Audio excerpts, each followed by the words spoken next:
आज हमारे सामने ए नागराज की लिखी किताब है मानव व्यवहार दर्शन। ये मध्यस्थ दर्शन या जिसे सह अस्तित्ववाद भी कहते हैं, उसे गहरी सोच का हिस्सा है। जी। और इसका जो दावा है वो ये है कि ये भौतिकवाद मतलब मटीरियलिज्म और आदर्शवाद यानी आइडियलिज्म के बीच एक तीसरा ज्यादा मानवीय रास्ता दिखाता है। तो चलिए आज इसी रास्ते पर चलकर देखते हैं कि इसमें है क्या। बिल्कुल। ये दर्शन कुछ बहुत ही बुनियादी सवालों से शुरू होता है, जैसे कि इंसान क्या है, ये जो अस्तित्व है, रियलिटी, ये असल में है क्या।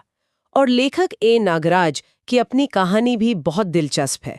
वो बताते हैं कि कैसे वो पारंपरिक ज्ञान को खंगालते खंगालते कुछ ऐसे सवालों पर अटके जिनका जवाब उन्हें कहीं नहीं मिला, और उसी एक खोज ने उन्हें इस नए दर्शन को बनाने पर, कह सकते हैं, मजबूर कर दिया। अच्छा, तो ये सिर्फ एक फिलॉसफी की किताब नहीं है, बल्कि किसी की जिंदगी भर की खोज का एक तरह से नतीजा है। सही। तो ये जानना वाकई जरूरी है कि वो कौन से सवाल थे जिन्होंने उन्हें इतना बेचैन कर दिया था। तो किताब के अध्यायों में गोता लगाने से पहले जरा लेखक की उस शुरुआती बेचैनी को समझते हैं। उनकी प्रेरणा क्या थी, वो किन सवालों से जूझ रहे थे। उनकी शुरुआत हुई थी वेदांत के गहरे अध्ययन से। वहां एक मूल सिद्धांत है, ब्रह्म सत्य जगत मिथ्या। ये तो बहुत प्रसिद्ध है। जी। इसका मतलब है कि परम सत्य यानी ब्रह्म ही सच है, और ये जो दुनिया हमें दिखती है ये एक भ्रम है, मिथ्या है। उनका पहला सवाल यहीं से उठा। अच्छा। उन्होंने सोचा कि अगर सब कुछ उस परम सत्य यानी ब्रह्म से ही बना है, ये दुनिया, ये जीव जंतु, हम सब, तो फिर वो झूठे या भ्रम कैसे हो सकते हैं। एक मिनट, ये तो बहुत बड़ी बात है। ब्रह्म सत्य जगत मिथ्या तो हजारों साल पुराने वेदांत दर्शन का आधार है। तो क्या नागराज इसे पूरी तरह से नकार रहे थे या इसका कोई नया मतलब निकाल रहे थे? क्योंकि ये एक बहुत बड़ा क्लेम है। वो इसे एक विरोधाभास की तरह देख रहे थे। उनका सवाल बहुत सीधा था कि अगर सोर्स सच्चा है तो उससे निकली चीज झूठी कैसे हो सकती है। सही बात है। इसी तरह के कुछ और सवाल भी थे, जैसे आजाद भारत के संविधान को लेकर उनके मन में कुछ दुविधाएं थीं। वो देखते थे कि एक तरफ तो संविधान धर्मनिरपेक्षता की बात करता है, लेकिन समाज जातियों और संप्रदायों में बटा हुआ है। एक तरफ समानता की बात है तो दूसरी तरफ आरक्षण जैसी व्यवस्था भी है। और यहाँ हमें ये साफ करना चाहिए कि ये लेखक की कोई राजनीतिक आलोचना नहीं थी। नहीं, बिल्कुल नहीं। ये उनके अपने व्यक्तिगत सवाल थे। वो बस अपने आसपास की दुनिया में जो विरोधाभास दिख रहे थे उन्हें समझने की कोशिश कर रहे थे। और जब उन्हें मौजूदा ज्ञान से इन सवालों के जवाब नहीं मिले, तब उन्होंने अंदर की ओर मुड़कर समाधि का रास्ता अपनाया। और उसी गहरी साधना और अनुभव से मध्यस्थ दर्शन और सह अस्तित्ववाद का जन्म हुआ।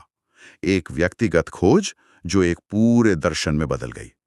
तो चलिए अब इस दर्शन के सबसे पहले और सबसे जरूरी विचार पर आते हैं, सह अस्तित्व, कोएग्जिस्टेंस। जैसा कि नाम से ही जाहिर है, ये इस पूरी सोच का आधार है। सरल शब्दों में इसका क्या मतलब है? इसका मूल विचार बहुत सीधा और गहरा है कि अस्तित्व में कोई भी चीज अकेली नहीं है। हर चीज, चाहे वो जड़ हो जैसे एक पत्थर का कण, या चैतन्य हो जैसे हम इंसान, सब कुछ एक व्यापक सत्ता में एक दूसरे के साथ मौजूद है। कुछ भी अलग थलग नहीं है। व्यापक सत्ता, ये शब्द थोड़ा भारी लगता है। क्या इसे समझने का कोई आसान तरीका है, कोई एनालॉजी? बिल्कुल। इसे ऐसे सोचिए, व्यापक समंदर की तरह है जो हर जगह है, अनंत है, एक तरह का एनर्जी स्पेस। ठीक है। और इकाई उस समंदर में एक मछली या पानी की एक बूंद या एक लहर की तरह है। वो दिखती अलग है, उसकी अपनी पहचान है, लेकिन वो समंदर में ही डूबी हुई है, उसी का हिस्सा है, उससे अलग नहीं हो सकती। यही सह अस्तित्व है, अनगिनत इकाइयों का उस एक व्यापक सत्ता में एक साथ होना। ये एनालॉजी बहुत अच्छी है। मतलब हर चीज एक दूसरे से जुड़ी हुई है और एक बड़ी सच्चाई का हिस्सा है। किताब के पहले अध्याय में नियम, समाधान और आनंद की भी बात है। ये तीनों इस सह अस्तित्व से कैसे जुड़ते हैं? ये इसका अगला कदम है। लेखक कहते हैं कि जैसे ही हम इस सह अस्तित्व को, इस इंटरकनेक्टेडनेस को समझ लेते हैं, हमारे जीवन में तीन चीजें अपने आप होने लगती हैं। हमारे व्यवहार में नियम आ जाता है, यानी हम प्रकृति के नियमों के साथ तालमेल में जीना सीखते हैं। हमारे विचारों में समाधान आ जाता है, क्योंकि जिंदगी के जो बड़े सवाल हैं, क्यों और कैसे, उनके जवाब मिलने लगते हैं। और जब व्यवहार में नियम हो और विचार में समाधान, तब अनुभव में आनंद प्रकट होता है। जो सह अस्तित्व की सबसे गहरी अनुभूति है। ठीक है। तो अगर सब कुछ इसी सह अस्तित्व का हिस्सा है और एक दूसरे से जुड़ा है, तो ये दर्शन दुनिया के बनने को यानी सृष्टि को कैसे देखता है? क्या ये किसी ईश्वर या बनाने वाली शक्ति की बात करता है? ये बहुत दिलचस्प है। ये दर्शन सृष्टि को किसी वन टाइम इवेंट की तरह नहीं देखता, अच्छा। बल्कि एक विकास यात्रा, एक एवोल्यूशन के तौर पर देखता है। और यह इस यात्रा को 4 अवस्थाओं या कई स्टेजेस में बांटता है। पहली है पदार्थ अवस्था, यानी पूरी नॉन लिविंग दुनिया, मिट्टी, पत्थर, धातु, ग्रह, सितारे, सब कुछ। राइट। दूसरी है प्राण अवस्था, यानी पेड़ पौधों की दुनिया, जिनमें जीवन तो है पर उस तरह की चेतना नहीं है। और तीसरी है जीव अवस्था, पशु पक्षियों की दुनिया, जिनमें चेतना विकसित हो चुकी है, वो सुख दुख महसूस करते हैं। और चौथी अवस्था, यकीनन हम इंसान होंगे। बिल्कुल। चौथी और सबसे विकसित अवस्था है ज्ञान अवस्था, यानी मानव, जिसके पास सिर्फ चेतना ही नहीं बल्कि ज्ञान, कल्पनाशीलता और सही गलत को समझने की एक विशेष क्षमता है। तो ये दर्शन मानता है कि जड़ परमाणु ही धीरे धीरे विकसित होकर चैतन्य इकाई यानी जीवन बनते हैं और मानव इस विकास यात्रा का शिखर है। तो अगर मानव इस विकास क्रम की सबसे ऊंची सीढ़ी है, ज्ञान अवस्था, तो फिर इस ज्ञान का उसके व्यवहार में दिखना भी तो चाहिए। किताब इस बारे में क्या कहती है? हमारा नेचुरल बिहेवियर कैसा होना चाहिए? यही इस दर्शन का केंद्र है। किताब मानव स्वभाव को जागरूकता या अवेयरनेस के 3 स्तरों पर देखती है। सबसे निचला स्तर है अमानवीय स्वभाव। अमानवीय? हाँ, इसमें भी 2 तरह के लोग आते हैं। पहला पशु मानव, जो सिर्फ अपने शरीर की जरूरतों के लिए जीता है, खाना, सोना, सुरक्षा और प्रजनन। उसकी चेतना जो है वो शरीर से ऊपर नहीं उठ पाती। और दूसरा है राक्षस मानव, जो दूसरों का शोषण करके उन्हें कष्ट देकर सुख पाना चाहता है। ये सिर्फ अपनी जरूरतों तक सीमित नहीं है, बल्कि दूसरों पर अपना दबदबा कायम करने में इसे खुशी मिलती है। तो अगर पशु मानव और राक्षस मानव अमानवीय हैं, इसका मतलब ये नहीं कि इंसान स्वभाव से बुरा है, ये बस जागृति का सबसे निचला स्तर है, ऐसा कह सकते हैं। बिल्कुल। तो इस सीढ़ी पर अगला कदम क्या है? एक बेहतर इंसान इस दर्शन के हिसाब से कैसा दिखता है? सही। अगला स्तर है मानवीय स्वभाव। और मानवीय इंसान 3 गुणों के साथ जीता है: धीरता, वीरता और उदारता। धीरता, वीरता, उदारता। हाँ, धीरता का मतलब है न्याय के लिए निष्ठा रखना, अपने लिए भी और दूसरों के लिए भी। वीरता का मतलब है दूसरों को न्याय दिलाने में मदद करना, यानी दूसरों के अधिकारों के लिए खड़ा होना। और उदारता का मतलब है अपने तन, मन और धन को समाज की भलाई के लिए, सेवा के लिए लगाना। और सबसे ऊंचा स्तर? वो है अति मानवीय स्वभाव। जी। इसमें देव मानव और दिव्य मानव आते हैं। ये दया, कृपा और करुणा से भरे होते हैं। लक्ष्य है इस अमानवीयता की सीढ़ी से मानवीयता और फिर अति मानवीयता की ओर बढ़ना। बिल्कुल। और किताब के अनुसार ये कोई रहस्यमयी चीज नहीं है। ये सफर सही चीजों को समझने यानी अध्ययन से, उन्हें अपने व्यवहार में लाने यानी अभ्यास से, और फिर उसी समझ के साथ जीने यानी कर्म से तय होता है।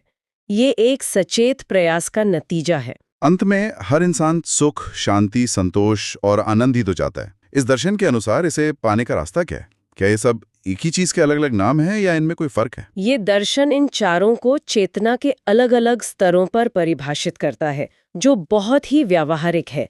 सबसे पहले है सुख।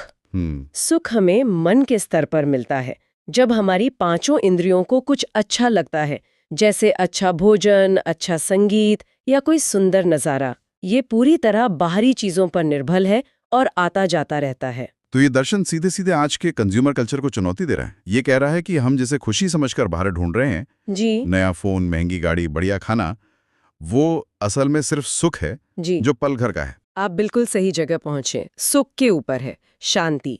शांति वृत्ति यानी हमारे विचारों के स्तर पर मिलती है। जब हमारे विचारों में टकराव नहीं होता, जब हम पसंद नापसंद, फायदे नुकसान के द्वंद्व से ऊपर उठ जाते हैं, तब हमें शांति मिलती है। ये सुख से ज्यादा गहरा है। और संतोष, वो शांति से कैसे अलग है? संतोष चित्त यानी चेतना के और गहरे स्तर पर मिलता है। जब हमारी इच्छाएं पूरी होती हैं और हमें किसी चीज की कमी महसूस नहीं होती, तब हम संतोष का अनुभव करते हैं। लेकिन सबसे ऊपर, इन सबसे परे है आनंद। आनंद किसी बाहरी वस्तु या इच्छा की पूर्ति से नहीं मिलता। ये बुद्धि और आत्मा के स्तर पर सह अस्तित्व का अनुभव करने से मिलता है।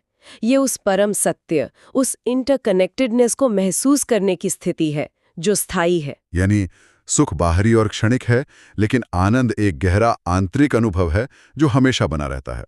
इस आनंद तक पहुंचने की प्रक्रिया क्या बताई गई है? इस प्रक्रिया को एक बहुत सुंदर शब्द दिया गया है, प्रत्यावर्तन। जी, जिसका मतलब है चेतना का यू टर्न लेना। अभी हमारा ज्यादातर ध्यान बाहर की दुनिया पर रहता है। क्या हो रहा है, लोग क्या कह रहे हैं, मुझे क्या चाहिए। जब हम इस ध्यान को मोड़कर अंदर ले जाते हैं, मेरे विचार क्या हैं, मेरी भावनाएं क्या हैं, मैं असल में कौन हूँ, इसी यू टर्न को प्रत्यावर्तन कहते हैं। जब चेतना मन से विचारों में, विचारों से चित्त में और फिर बुद्धि से होते हुए आत्मा में स्थिर होती है, तभी आनंद की अनुभूति होती है। तो आज हमने मानव व्यवहार दर्शन के जरिए सह अस्तित्व की एक अनोखी दुनिया को समझा।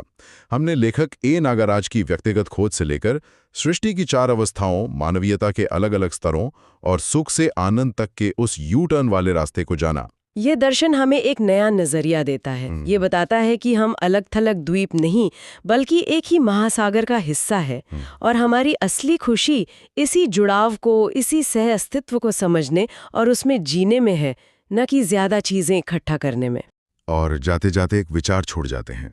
इस किताब में एक जगह कहा गया है, भ्रमित मानव कर्म करते समय स्वतंत्र एवं फल भोगते समय परतंत्र है। जागृत मानव कर्म करते समय तथा फल भोगते समय स्वतंत्र है। इस पर सोचिएगा जरूर। इसका क्या मतलब हो सकता है कि सिर्फ अपने कर्मों को चुनने में ही नहीं, बल्कि उनके परिणामों को भोगने में भी पूरी तरह से स्वतंत्र हुआ जाए।